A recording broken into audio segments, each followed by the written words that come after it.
Well, I say about Adam Ajay, so they go crazy about Jefax father of my son said that none of our from Swasi from Chode, I was a pencil at Twasodia. My brother said in Pensimu, Ebro on Badwam on Adom TV, multi TV, soon and Jodia Kwaji said they was waiting my Jibrin right. No, I sent a text about 1760.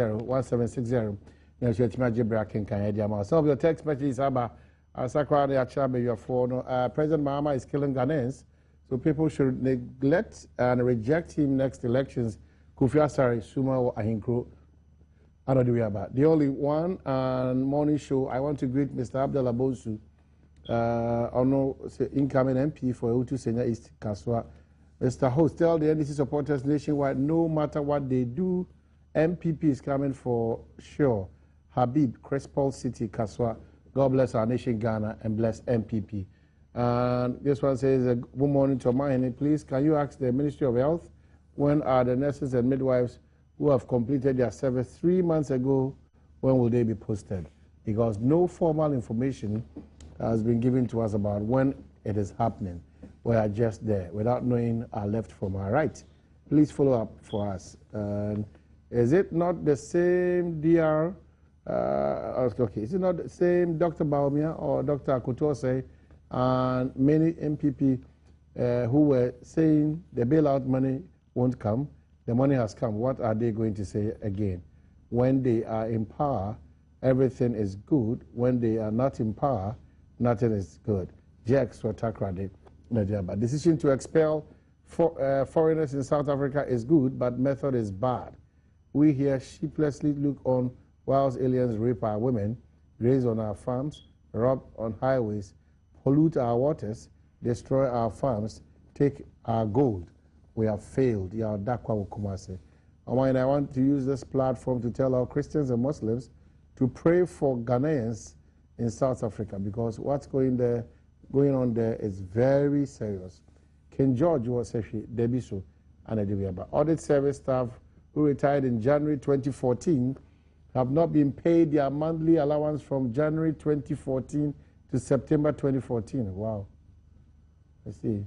The police station officer at Rara in the Volta region attacked and beat me up for fighting with my former wife without even taking my statement. Please try and investigate this story.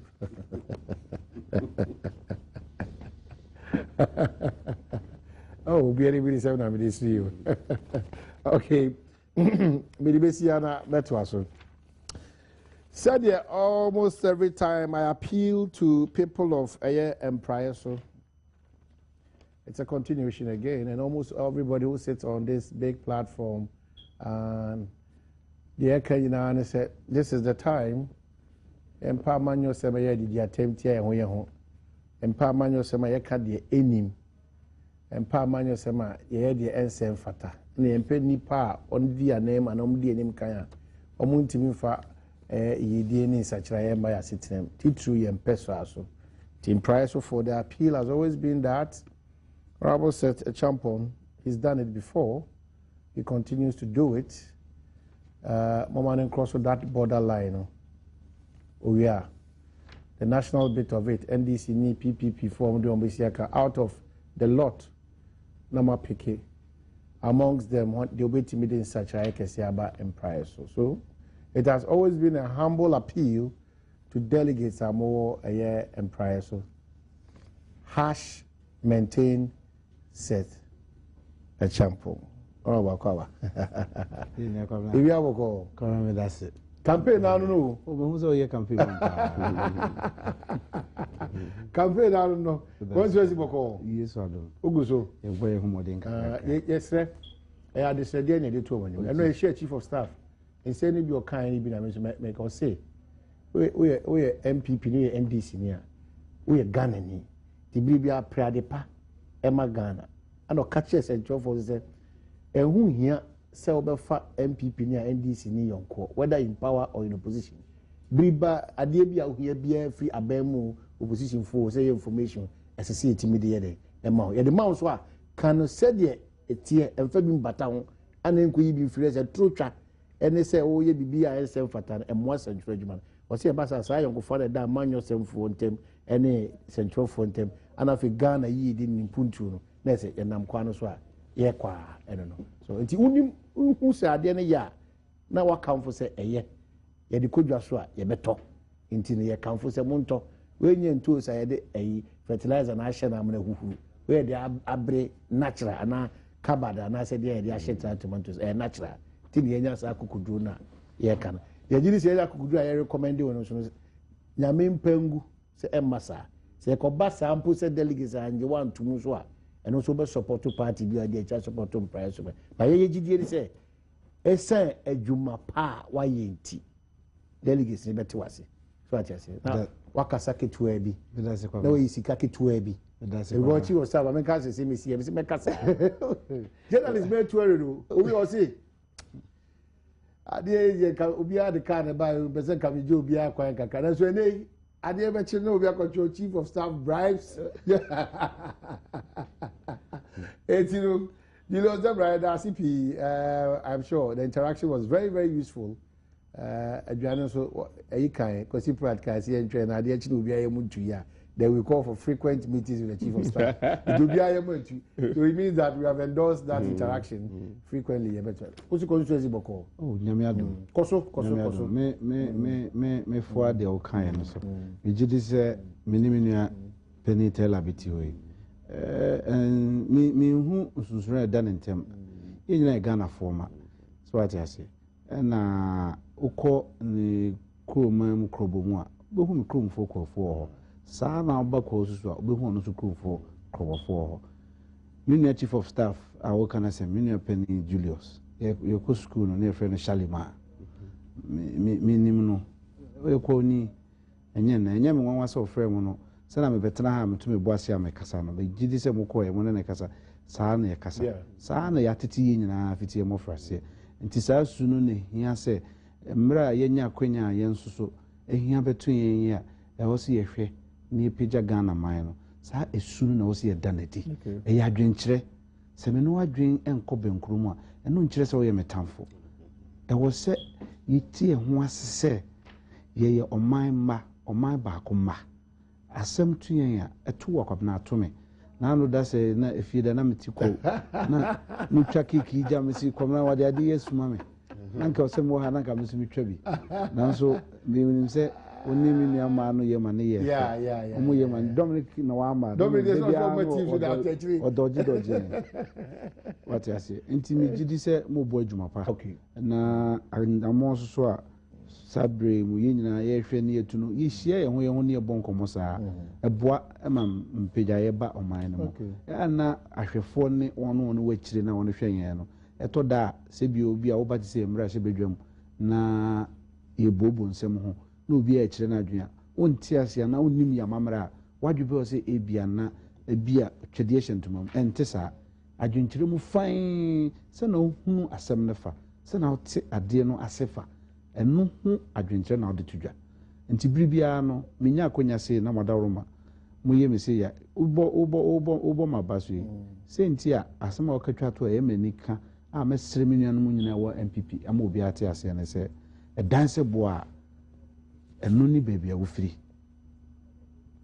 wa manya MPP mu ansha nka konya odi amame nka mentumi ntra hapo enkasa sense enu enenam so na apejame ana ama oman no ehunu se o abranti ana pani ahanu free na hanu oda hanu ogina nti MPP die me nanu machi manada mempa ebo ne se enyame be boayen na yenso yetimi adi adwenkyere ana yetirimu po ayewo no akonya ba se osi yetimi ba ban mu ye be ba ban mu na yenso ye dia besom oman no Ebenezer Kulite tell us he needs no introduction.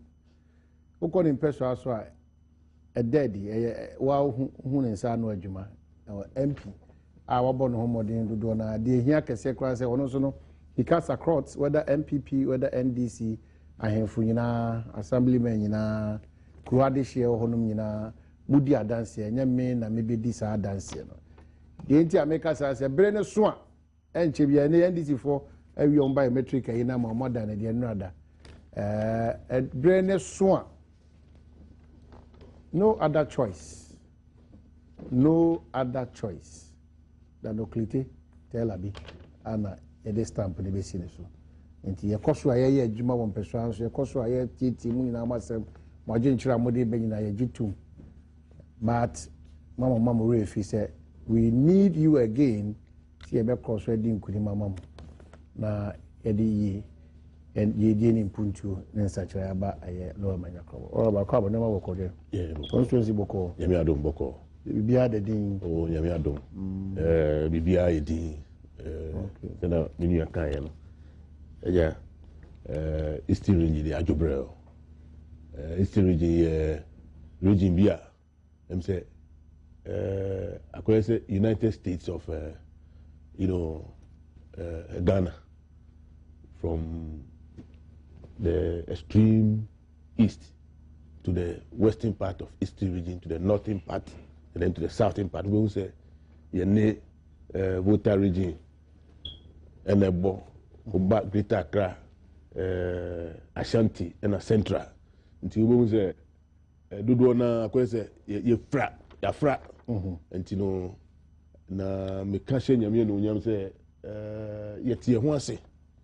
Na ye boom the year normal. And you know, and a lot of the time no unti basa too much our Eastern region.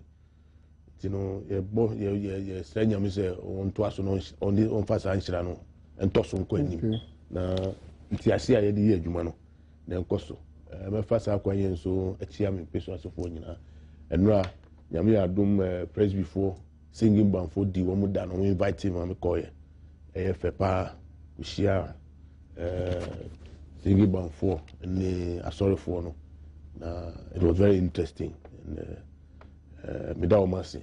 It was at Anna, one of the mommy, say me call chess our program. No, at the end of the day, no, Yankupon Sudan, where the one the editor, but I see any son so bad.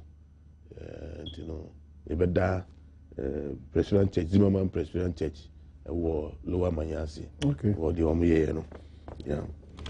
Well, but general question, is it worth it to be an MP in times like this in Ghana?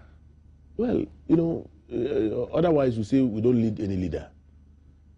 But I think this is the time you hear leader OGD nima OGD wo no ankasa nimu and also OGD wo nima nimu. This is the time you hear leader or your focus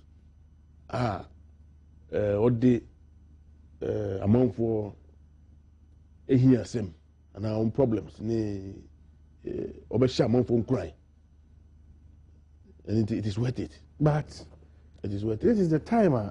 One colleague MP, KD MP, actual crata 1020. Every opportunity that I get, me can kind. But Osha, you are leading a stressful life. Well, you know, the point is that na no ye kan sem wana me kan say baby a yedu ewo you know yana muntu mu ana say pomposo yedu sese no ana de ye famu sese no enye new so dey as life o hwe me nyim bebre mo but o hwe maybe so 50 years ago ye betu ye papa no mu asata na wo mutese ye ya yeti. Now, in terms of technology, they no can say, "Oh, you call your name normal system." But you hear some there, toso. Them say the more any be in the band, the more na pressure don't say they buy so. The what say, you know, in the life of in a what friend say, it is not the smart, but the person who can survive. So they say it's about survival. Now survival also near, you know, your ability to adapt. Your ability to adapt to changing situations. So they say, yes, I will give you up. So, and you know, it is not the smartest, but the one who can survive in times like this. And the survivor also know. It depends on it has never been easy. So it is by our ability to adapt and get used to situations fast, and the man will survive. No? Oh. Listen to your own MP Kedi, who is not going again. Portions. He states that the pressure is just too much for MPs. Now, it is not only funerals, outdooring, wedding, and church donations, rents, refund of hospital expenses, fees, and all the useless requests you can't imagine. He continues to say, why should someone be bold to request for money from me, a lawyer, for abortion, just because you'll be voting in the primaries? Why will someone stop your car and ask you to drive him to the nearest public toilet because he will vote in the primaries? He continues to explain that some MPs might have to take loans to meet the endless list of demands by voters in the primaries. He says he will indeed support his great party, the MPP, to win the 2016 elections rather than hold himself as an MP. To him, living a private life under even the worst MPP government will be better than participating in the impending primaries. The MP charged that very soon they might ask for our wives before they vote for us. He states, as an MP, you are the chief mourner of every funeral in your constituency, the chairman of all church harvests, and special guest of all money-related occasions. Any fundraiser in the entire constituency gives you an envelope to put money into it. Our people and voters in general have become too demanding for money, especially those who have stayed longer in the party. He says he now possibly understands why Yao Safomafu and Hackman Owusu and others, even though very hardworking, stood down after third and fourth terms and expressed bravo to State Chairman Saboso and Papa Owusu and Koma. This is what you go through. Yeah. You know, these are practical experiences that Nipa no wa fam. But still America no, it's about survival. And 7,000 and then tax deduction 21 million. And then car 22, 2,100 plus 2,200 is 43,000. That's 4,300. I can't say. Master, light, water, but driver. Let me tell you something. To be honest, me mean to be come at the media no crowd. But I know say a lot of he our says colleagues he takes home 200 cities. It is very pathetic. But then make 200 in the parties eyes to grab a 700. Ultimately, and I make us say, as I said, you know, there's a certain perception about MPs, no, and who kakra at the mine. Na palm among for chose. Yeah, woman to get closer to us. Na woman te yasi. Okay. Because one way a lot of us make me express such frustration. But the point is, say you see a cause angle so almost then yeah leadership. Okay. Yeah leader bia. Now what is important they say among for who understand, you know, some of these problems that we go through daily. Daily. But the answer says sometimes the person may not appreciate it.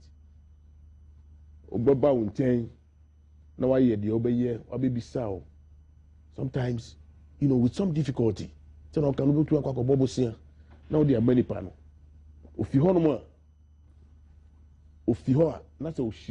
The next person will do no cry say, hey, okay, then no more because oh, be back no, mama she. Onye hwe kura mama. Oh, na utia. Yeah, me sure say binu na watina.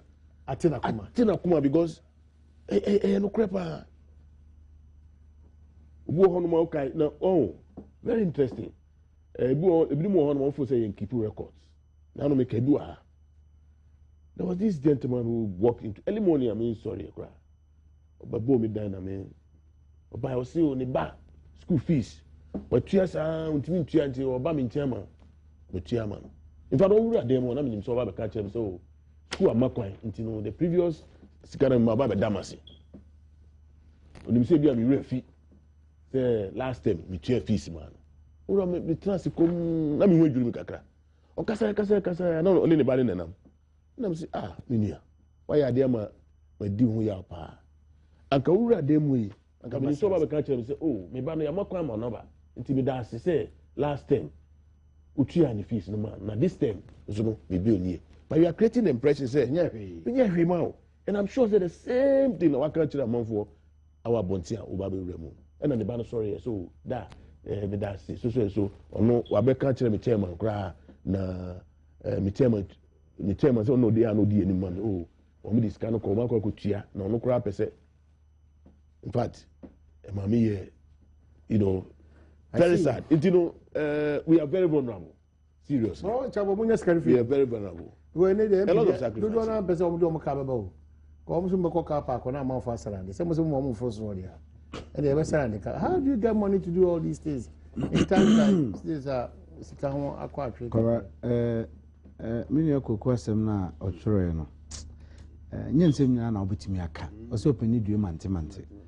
na onya tu ho ache na odo ho bɔ afɔre ese a onye obi na kapia wati kɔse kɔyɔ ona onya omu gidie sɛ obetumi asom na mpani kaka bi sɛ yɛde gyawa na yɛde asoa wo enti emma okohyemu a ase wa hu sakoto ona na aduane ma ona na edi yɛsɛ abɔfra ne pani di abɔfra nyi ne sakan so opani ka sɛ opani ne didi gya abɔfra nti abɔfra yɛ de na wakɔ use sɛ fro opani aduane te sɛ obɔ mpa ya sɛ obɛtena ho a na watumi ayo ama nakɔ nti uti yie na usuma na oduru baabi na ohwɛ na opɛ sɛ ogye ahomya na wagya mu na wokɔ na mmom ne nyinaa no egina yankasa sɛne sifa ɛte yɛ man mu nneɛma asefa sɛ nka yɛte ho ase mede bia me bɔ mpa yɛ sɛ yɛ nyinaa yɛbɛdu baabi yɛbɛte biribi a yɛfrɛ no civic education si yɛtumi ma saa nkyerɛkyerɛ no ɛyɛ adwuma no ɔmanfo te nsɛm no ase yie a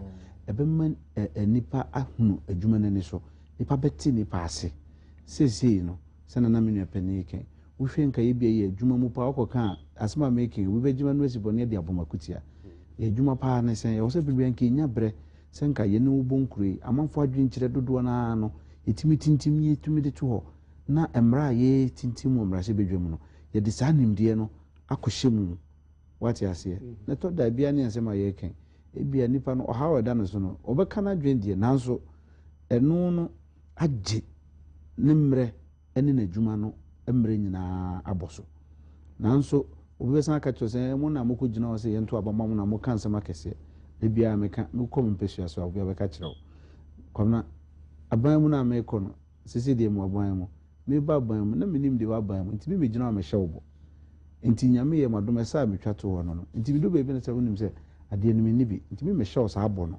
na bɛdane kɔ mu ɔde abɛyan me nti mesrɛ wo ma menkɔ menya a mede bɛbɛma wo ebi wɔ hɔ nko a mede bɛma wo nokorɛ ɛba na sɛ asɛm no da wɔpono so a na ade kɔ sɛ biyɛ bɛbie sukuu yi obusuafo ba bɛbisa wo ebi mu ahokyerɛ mu wohwɛ ɔman yi sɛsɛ ahokyerɛ a yɛwɔ mu a ɛda adi nti ɛnyɛ sɛbe menko na mɛka sɛ mebrɛ obiara brɛ nanso so sɛteɛ ne nyinaa nyɛ pɛ ɛna wo so akɔyɛ baano dini a wonda ɛdɔm ano no wotire nyɛ yie ne sɛ ɛmanyɔko a yɛfiri mu no wo na woyɛ baano dani a wobɔ ntoa ɛkyiri amaama ne nsase nyinaa so nti wona dodo no ni sa wokɔna sɛ yɛsi kuro biara yɛsi kuro biara mɛnsa wɔ mu MP tua hospital bill saa mentality na ɛsi nyinaa ɛbɔ ɛno yi fi ɛno ne haw no ɛyi fi ɛno ne adesua na ɛsɛ me yɛrɛ adana ɛgye hospital bill MP no wɔn bɛfa kɔnɔma mɛka asɛm bi nkyerɛ wo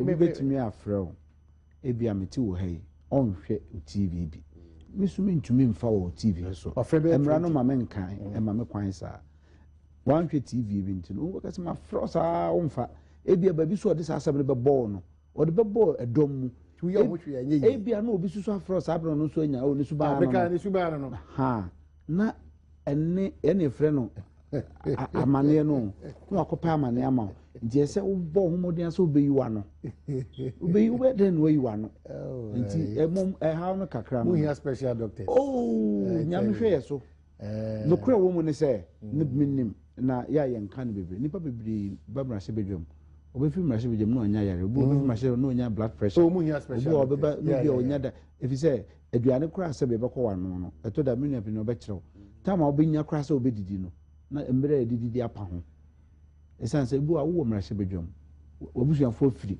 mpɛsua so aba woso wo mmarahyɛ bedwam a ɛno so ya twaw adwuma ya twaw kwan a wo yɛ sa adwuma ɔba wo di ɔmanfo ano adwuma no ɛdene nanso ediye esan na menu an ka no wontumi nka sɛ ɛyɛ di nti onye na sɛ menu kwaku wa famu ana sese ɔse nso ta waje wo no apa ba bi afa na ata na menu kwaku so nkobio yenyina ye befiri mu sa waje wo but the here is say the party shall quite win the free parliament. That is the here say I was say ye da nsempanadi say na madaroma mama yakonya ye cheche e say minu ya oso ma parliament PR department o PR department minu ya oso ma parliament bi akwadare amanyosemu o ye lawyer ni na ote ye mrahye bedwam ye dwuma no ote ase papa se osore no okasa ohun sɛ yɛsi ampa suahu amanyansa esan sɛ ɔwɔ experience ne nti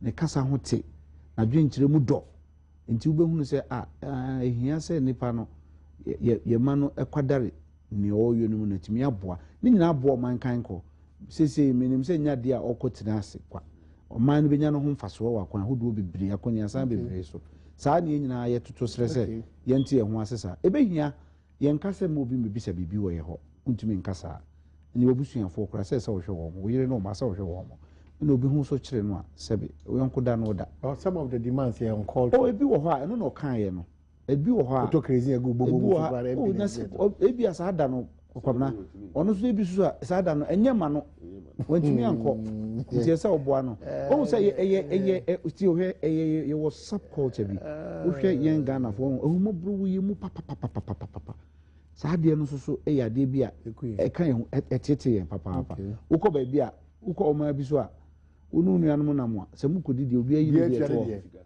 nso ha deɛ wokɔ na sɛ bi do akyi na hu dwire mi tie me ha ewi obi a oyi ne deɛ nso nyɛ wa mamrɛ no nyɛ sa ne de me ba ofie a woma me nyi dama wo na abɛhwɛ me nso uduru baabi a wura yɛ no ano ɛsɛ ɔde to one fan to a odi buru so ana wa bɛto biga o you see on say no kre batubu say ɛno nso aboa yɛ na nsɛn no ɛyɛ me say yɛ yi saa no ma ne fimi nti ama enibre ni otani a ayi bi bɛm kakra because yɛ papa no mu I don't know how to put it that it yɛ say obu hɔ no kra oni bi kra ɔman no tumi twa wɔn ho na ɔma hwɛ no so because brand what is no here because ebi ane oku school we di samra kakra ba we di we aba ninua we di we aba oh saa de no so no ukọ amano no ba bia eni ho enti se nipa no be say na o say but the hanu no saa communal we see no e boa papa ba you see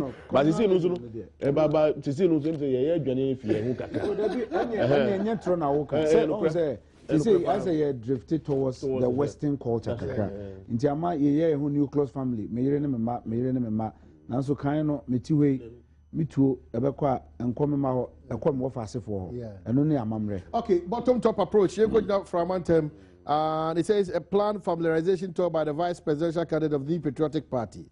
Dr. Mahmoud Bawumia to the Volta region was truncated after a group of persons protested against his activities in the region.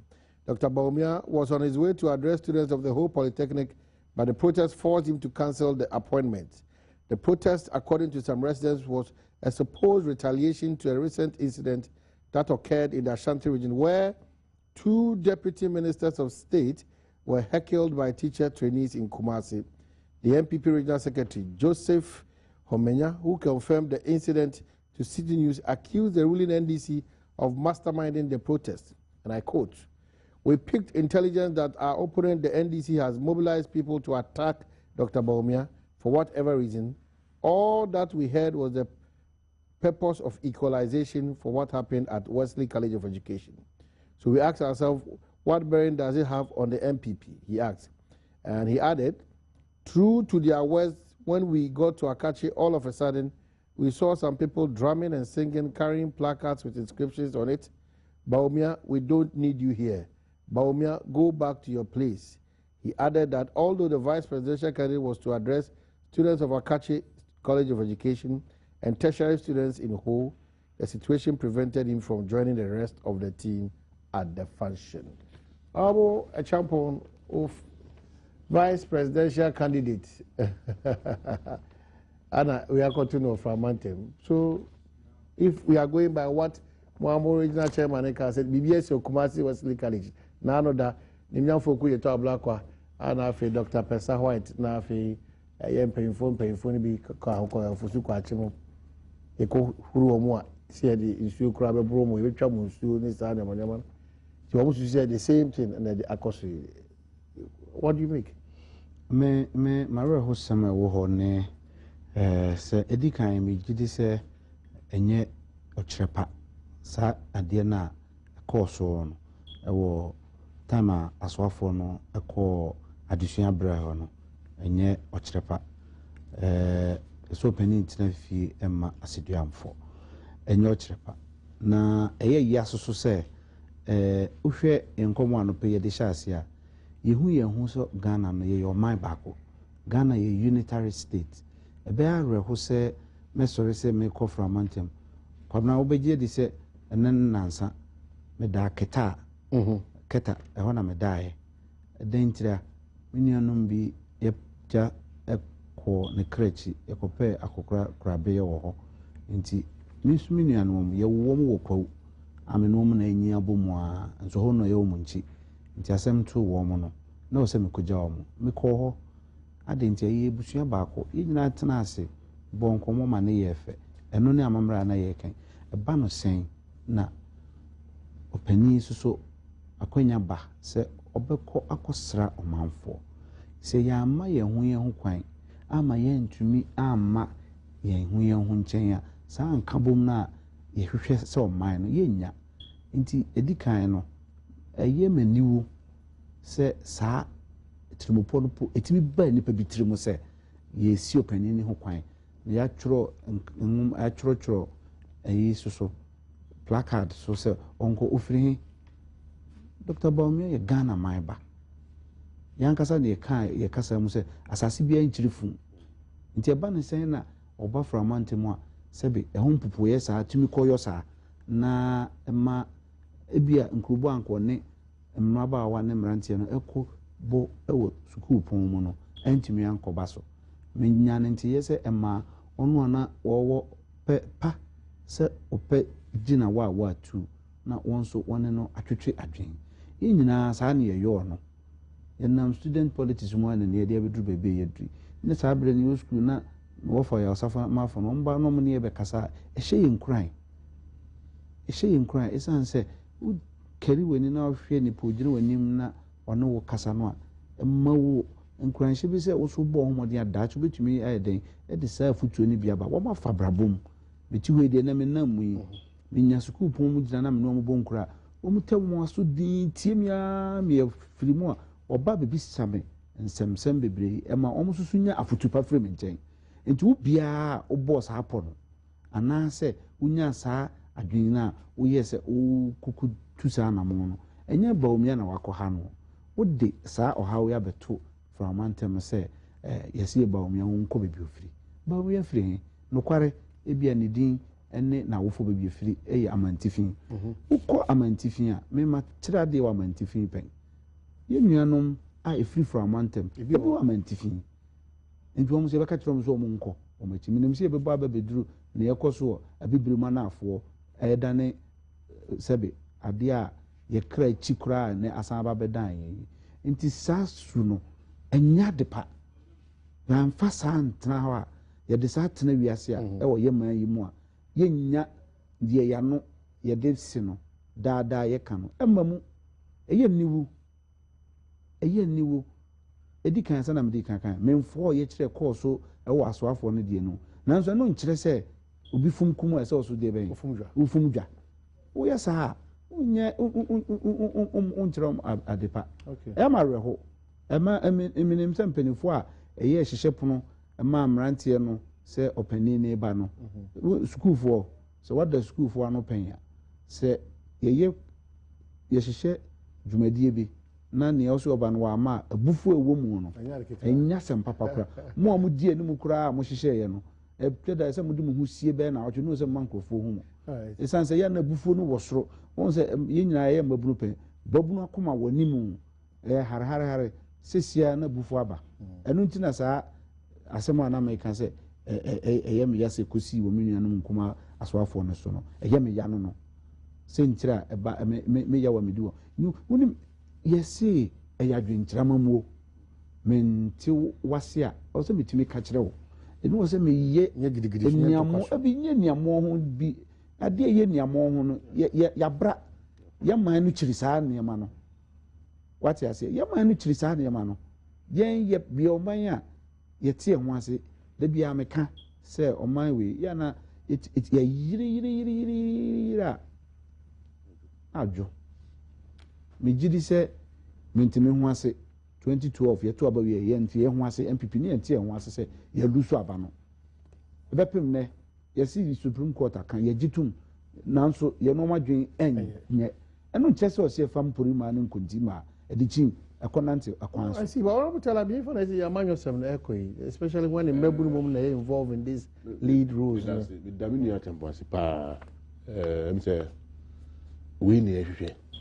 But the American say me say the say na me condemn the course wo Ashanti region sa na me condemn we the course no sebi ya one kojoma untimi hu na ejom kon ya di obetumi ato na ejom kon in political we say no say nipa na so man kwan no so yede o kire na adwen wo na o hwe the reactions I ba time the see kumase esi ye na memo ato aso ba yin try how many ba kom ba ye ba ye beto en komon ye kwa ba ye ba ye beto en komon so here about for us a lot of your text messages about because lucky about for us I say this edge with bro and person on Adom TV Badwam and our shade. Lucky about phone number 0243 201244 and 0277465855. Well, now kasa. Yeah. You can say me diamini na sepa the angle on identify him.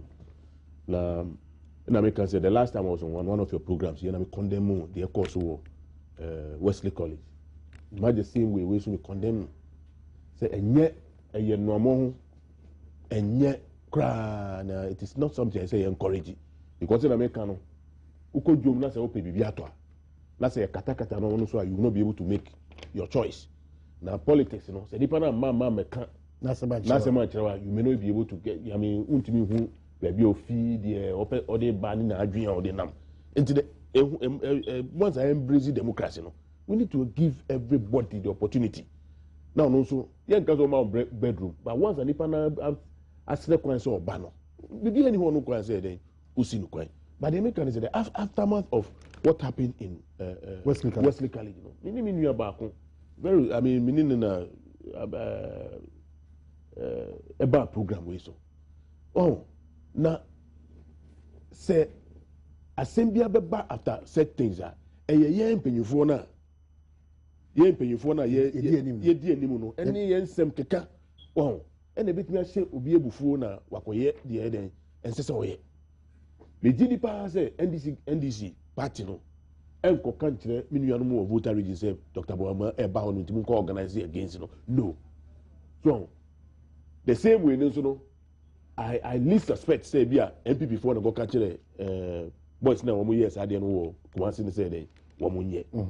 But say assembly si na say me be trans studio ha na me attack the persons ah instead say me condemn the akwakusi no na me de okudie to aba betra no na me si oye sei wakwako ye sei na me si we si nye onye credible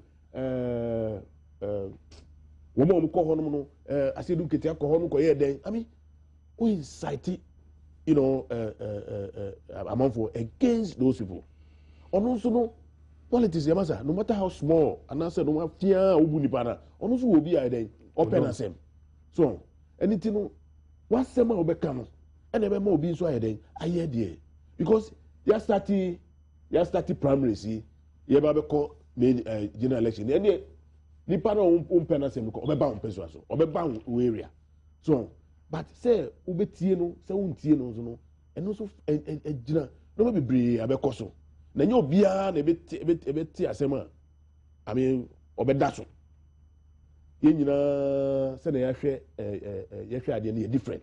This morning when I was coming, me tie discussion we ekoso. Obi si time I go school no. na ne teacher ye bibi ode ball kakraka bi to table so na ode wo mienu na one ne nua bi eko e na ode ball no to desk no no ma ba akoko gina the other end no so ma na obi say say ade na si no color be na we see white e na ba akoko gina no so black na we start ekun wo sa colors no so afi o san dane wo mo no ma we ko gina baby a o ka say black no ma baby na o so be gina no say baby o ko gina no hu say ade na black no hu say sometimes na so hu say o kan asem a wo hwe baby a nipa ni gina a o de kan asem no na wo so ye den wo de aka wa asem ye say baby a wo gina no nko a e say wo de wo to wo say ye me na nka me ko Wesley College on ko ye MC a beto say o decide no eto ho a anka wo gina ho no mo nka say instead so be condemn the school for na ye no o be condemn wo mo wo pepa say wo mo fi ha no mo eko kumase any school for akwa kudi nkuta ho ewa aban enoma normal aban programs ni adise na be nkrofo no nso be enti ase no mo so wo mo ka o madwe because bi ni say Bawumia okoi ba always no enye bibia na obeka na amafo be fa sa amafo bi kire be bisa o me kire o madwe wo sound to school for no nso go me kire o madwe but you see ekoba ni say amanyofo ni bi sorry ya we so share commentary na bi e ba ya na it was very pathetic it be I'm not surprised say BBC though I condemn it no I'm not surprised say akoba ni sa but a lesson to all of us you be say mi nuanu bibi bana say nya ade enye no na enye ami akola edini ni nsako wo penyeni a look penyeni ye de enye se penina se me ye de kra ami amamre no you see what obey before complain oh enye openyi enye what enye mistake wa kola nim do e betimi ni na condemn akoka cheze papa de oye de enye ba ntumi mu papa nim wo umu de nim ase ewo ni pem sa nti yesre asem ne bana se nya se no eka say many ajipa these are the people we need ye be di amanfo enim because enye let us not encourage it at all but se bi ni mo na say omo feel say because of politics party ye be say ye power ndi e say ye encouraging crofo na normal enye kra na ye kan every day cause you are encouraging why incite wo indirectly no o feel say we encourage those in Wesley College and that's how Bawumia baso wakwa incite ebi no so against Dr. Bawumia. Okay, so total condemnation and NSC one is both what happened in the Kumasi Wesley College of Education and at the Akoso our Volta region. Total condemnation. And yeah, Ghana too. And your political life. This is not what we want to really teach. One energy among yourself. You could just South Africa xenophobic attack. You know, our understanding the way forward. And I pay Ghana. I had them say South African members, 24-hour police guard. But my mom that assurance, say Ghana they want to imagine. But some of the text messages in Teshi, the doomsday is 24 hours off and 12 hours on. Why ECG? From P, what did security do towards Bawumia's attack during his visit in the Volta region? I want to tell NDC that the notion that Volta is our stronghold will not hold water for the next coming election. They should take advice from the economist Bawumia to rebuild the economy. And this was from Yeboah Robert Dambai in the Volta. And then this was, please, when is the doomsday going to stop? Kwesiminta Achema Chase, Asebu Pentecost pastor. Okay, I will not read this one. Unable to substantiate. Please, school feeding caterers, we are dying. The government owes us more than 150 days. And they've realized only 33 days. Our bankers and our suppliers are, okay, I don't get it, son. I live and work in RSA for many years. The black South Africans see the economic and social problems as the making of other black African immigrants. Hence, the incessant xenophobic attacks, the high unemployment rate of about 34%, inferior black education, shortage of housing are all frustrating the black South Africans who vent their anger, unfortunately, on the black African immigrants instead of holding their government responsible. Nana Kwesi Watachima Nadiwe Edeba. What is the MP for Aguna West, Honorable Albin doing about the street roads in Aguna Bobikuma? Kinsley Wabesi in Nediwe Abamai. Good morning. Please tell Honorable Senator Champon that Empraiso constituency is solidly behind him to go for his third term. Kokosu Nadiaba Krachi West DC is preparing the way for Volta Regional Minister Helen Adjuantosu to lose her seat in 2016. If President Mahama thought he won the 2012 elections free and fair, he should appoint Professor Openyine Jukum as the new EC chairman. Stephen. Interesting. I see. Okay, watch him. Now do we have Senator Champo, you could South Africa. In your common fee, young crack sack. No cranium enemy, a yamareho. Minim South Africa kaka. Nti metie na ekoso na yamareho. Ebibire mu ha amama bibre amama minim Ghana for minim ya mekrum fo a te South Africa. Ebinom no mo yerenom no mo mawo mo mawo mo ye South Africans. Omo ye Ghana for esasase bi enchirifu te na edi kankan no. Enti se eba no sei sa na ama unhu se na wo kanafa. Na manwe ho so ma medi ne se minim before ye how I the asase so.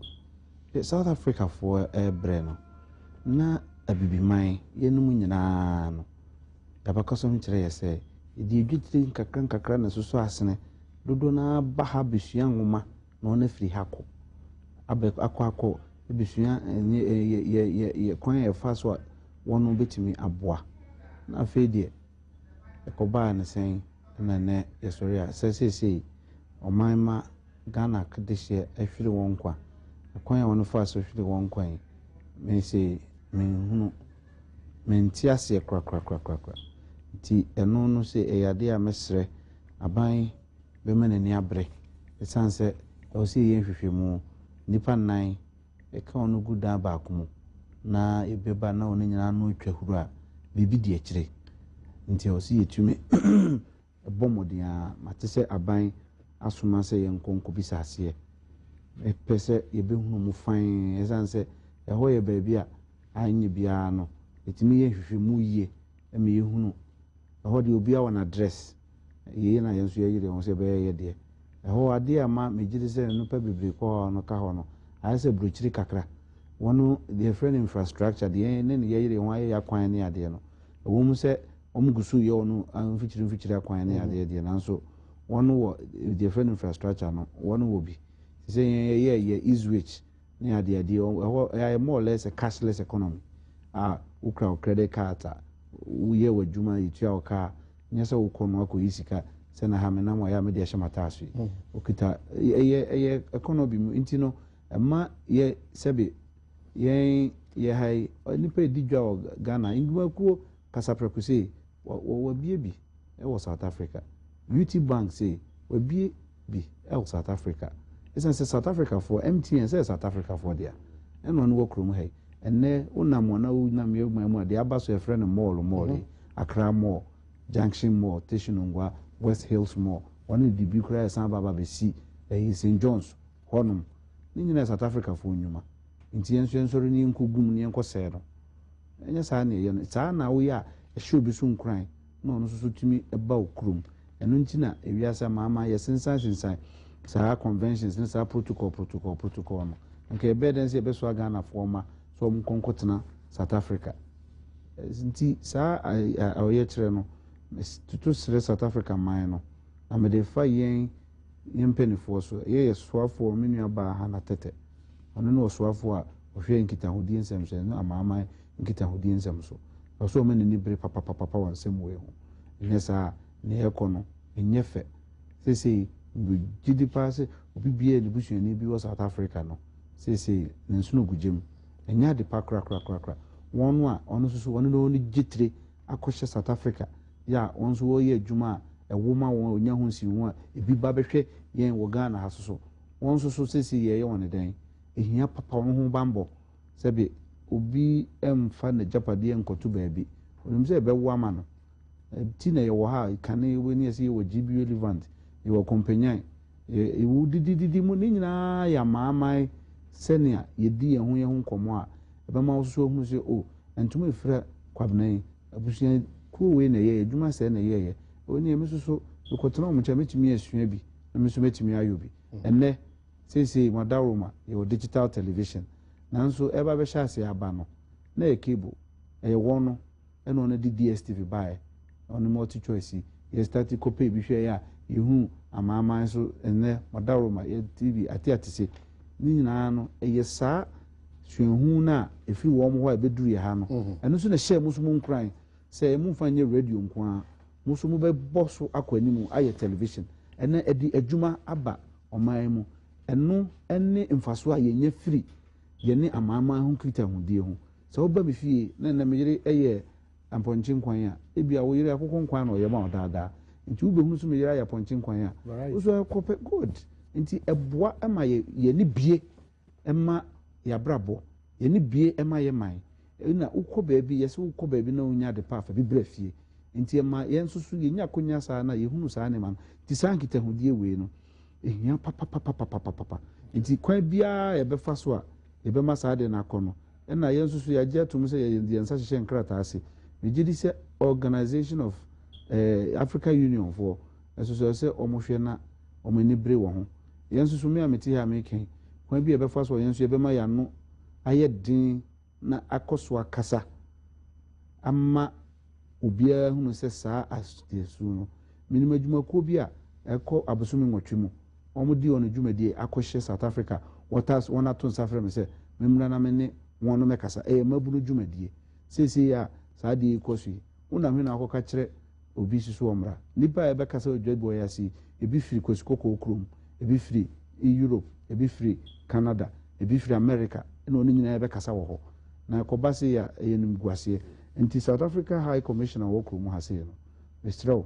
Minim se mekasa American wonte na nso benya Ghana for mama treatro mu hunu a kire a abusuafo no e kire e wo fie no enya de papa e bo man enne yese maso ye e polisifo abetwa hia eni wo se koba na sa ya papa manipa sebe adan ne ko se ko wiese nti mesre aban fa ne nansi fom na nkitahudie diplomatically kwan ye fast under diplomacy na ibinya good results e was enema yemu. All right. I was a champion that's about all of the champion ebeja emu kakra Brenti or koyade for one till kan obi onya bo apayo nyima ne doso na je or the chopper man ya hwefo mo amusubuti enti montenase obi dase. All right. Well, I'm sure also what the air course no. Yeah, me that say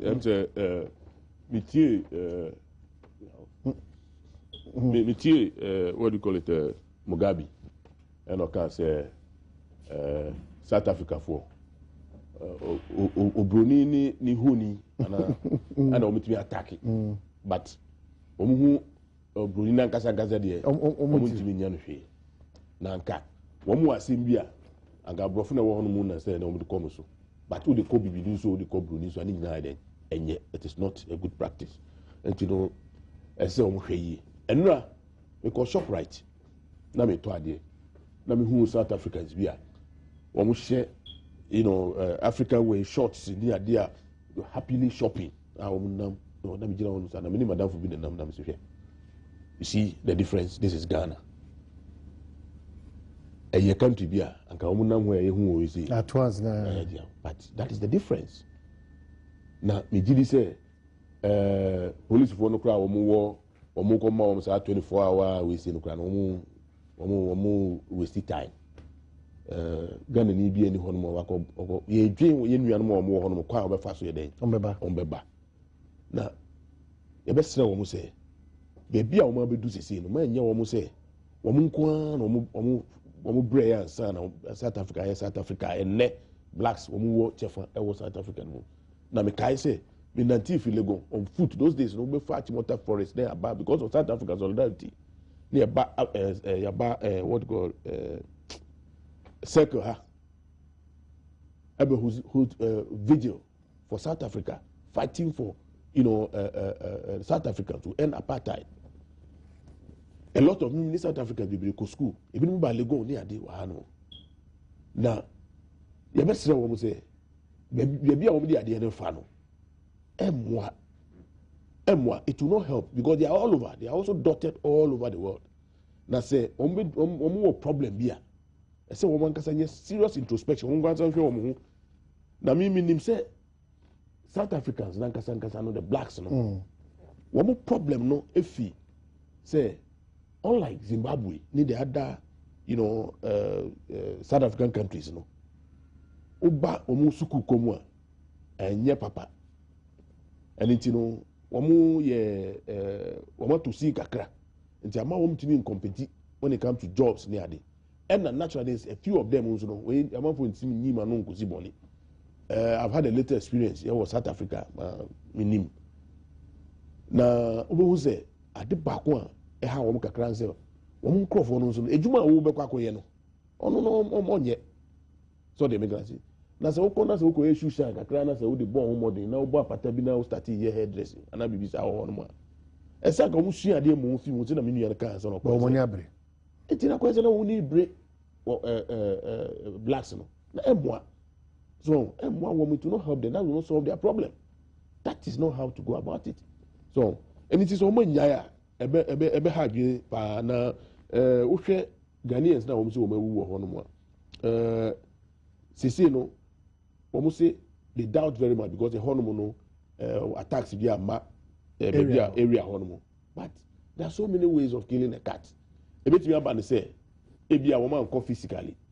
Maybe I'm going to inject poison into their system. So they should go beyond just going to look at the physical, but to do other, examination. And I remember they say national security SNUB to how to liaise with their team. No more the airports or no. Now, in terms of Ghanaians or more one mission no say one contact to woman who baby our.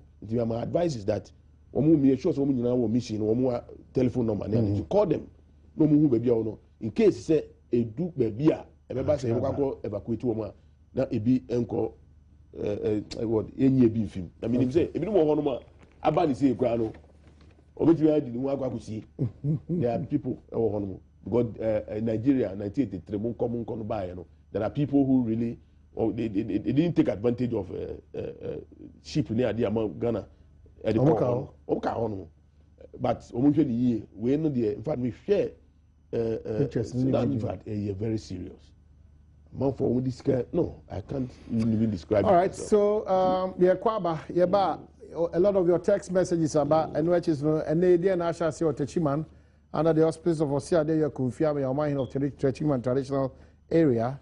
Now I feel lucky about Osia Dona say. Now I Yama Fuinika cry the echoes so.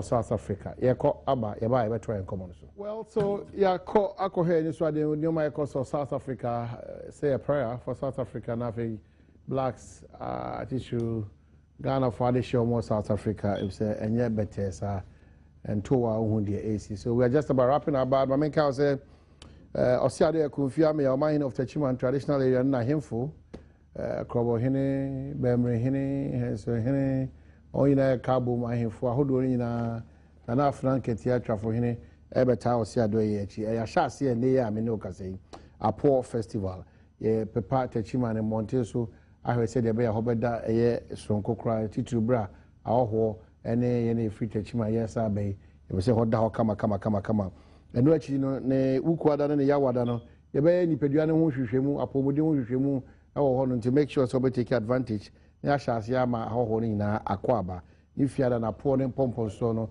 His Excellency John Dramani Mahama ebeka Osiade Yakunfia me ya ho na afi osaje for amoti for paying na na do danko akufo ado woni na ebeta adwumadi ase the 25th no akonfo wona sa okwanso nkoso na wia ne kwasi da so akonfo ahodo ina so bekoso adi asa na ne juada ne kwasi da na yakabom na afi yakoja apo kwan kama nti ebepo ne asapo de oni obi mkwa lucky about force me koso nka say yade bi ada na crank down so pressure hepatitis severe body pains afi kwa wo so a wonti binya ba eno achi nso bia na wa emre ewo mpam be ma no so sori na ebu ti ato from emunye dinsa wona ebo kwanso koso kra branches ni bi ogomwa ogwakrom kaswanya de kwanso Kanachi first light Kumasi Abepo junction Takrade Kofu junction Sunyani Abesim kwanso Kofodua we do a nature poly alcohol kwadum kwan run about on a be home fair.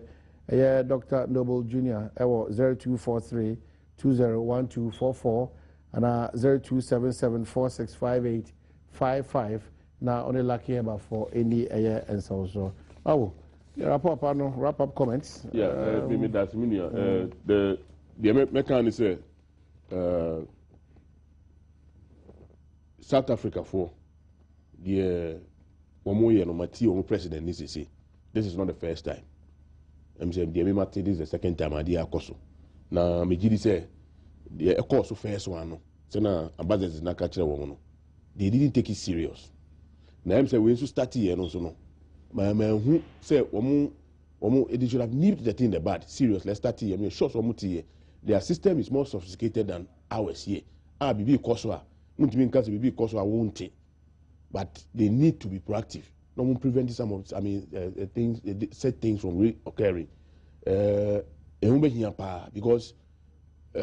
say Oman Sheni, me tie the Nigerians in Ghana. There are people all over the world. Now, a bit you have say baby we need now to say South Africa wa go pi on. Because they am share no shop right say na make say oh na mo free.